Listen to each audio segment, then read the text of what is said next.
makhraj kelima dari lidah, yakni huruf lam. Ini masih makhraj sisi lidah, ya, yakni huruf lam.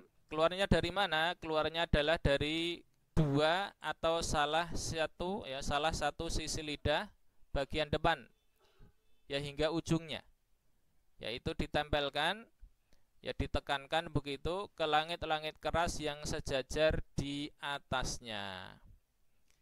Itu kita lihat gambarnya. Jadi seperti ini kurang lebih area yang dalam huruf dhad, ya, area makhraj yang dalam huruf dhad itu hanya sekedar ditempel saja, ya, tidak ditekan begitu. Itulah makhraj dari lam, ya, yang area kuning tadi. Ya, ini gambarnya kurang lebih. Kemudian ini dari sisi sebelah kiri begitu. Kemudian ada juga ini, ya. Lah, yang unik di sini sebagai catatannya, ya, sahabat Al-Qur'an rahimakumullah, adalah bahwa huruf lam ini makhrajnya itu seringkali disalahpahami, itu keluar dari ujung lidah. Ya, maka itu kami katakan pendapat seperti itu kurang tepat, sebagaimana yang kami dapat begitu, ya. Kemudian makhrajnya adalah mulai dari mana? Dari dua atau salah satu sisi lidah bagian depan hingga ujungnya begitu. Ini bagian pangkal kemarin, ya, kita sudah sampaikan. Ini akarnya, ini pangkal, ya. Kemudian ini tengah di sini. Setelah itu ini bagian depan lidah.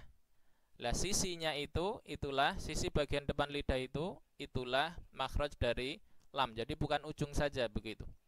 Dan ini nanti adalah juga terkait dengan sifat huruf, yakni huruf lam, ya, sifat huruf lam yakni apa? Sifat al-inhiraf atau al-inhiraf. Ya. Itu pertama. Kemudian yang kedua, huruf lam ini adalah huruf yang bisa dibaca tebal atau tipis, tentunya sesuai dengan kaidah, ya. Bisa dibaca tebal, bisa dibaca tipis. Kalau dalam riwayat Hafiz, ya, dari qiraah Asim, sebagaimana yang kita baca, ya, riwayat Hafiz an Asim, maka lam ini dibaca tebal hanyalah ketika ada lafzul jalalah. Jadi hanya pada pembacaan lafzul jalalah.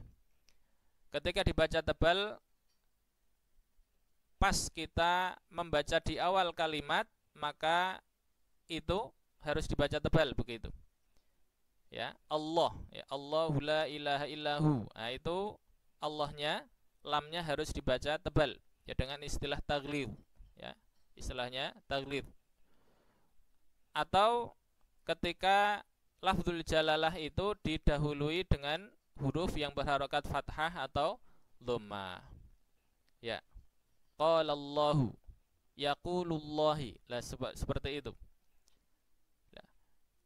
Kemudian lam ini bisa juga dibaca tipis. Kapan itu? Yakni ketika lafzul jalalah didahului oleh huruf yang berharokat kasrah.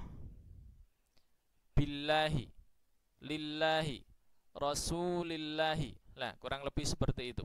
Jadi tidak ada gema sama sekali. Itu, ya.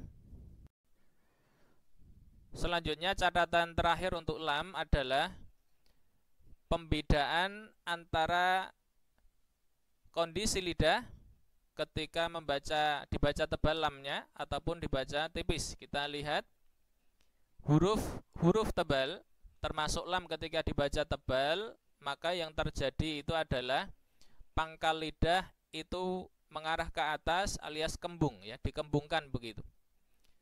Kemudian akibat dari pengembungan ini, supaya bisa dibaca tebal atau ada gemanya, karena inti tebal itu adalah gema, inti tafkhim itu adalah soda begitu, ya, dalam bahasa Arabnya itu, maka akhirnya terjadilah cekungan di area tengah lidah, ya.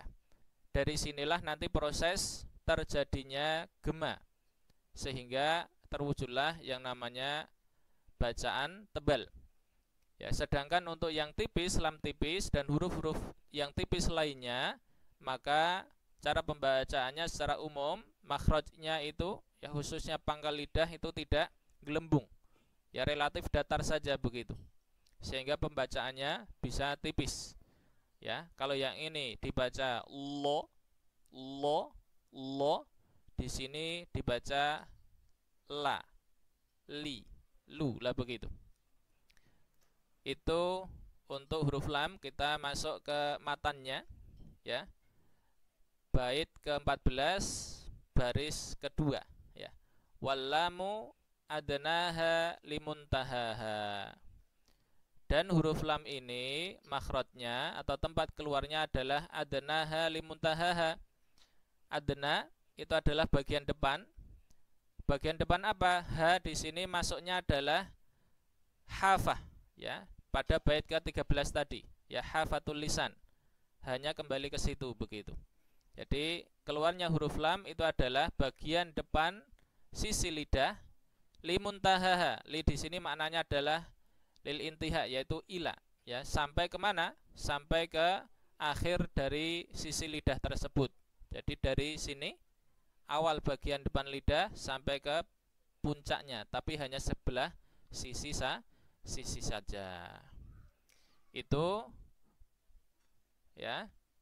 Wallahu alam. Mudah-mudahan apa yang kami sampaikan ini adalah ilmu yang benar, yang tepat, sehingga kita tidak salah dalam prakteknya nanti begitu, insyaallah ta'ala.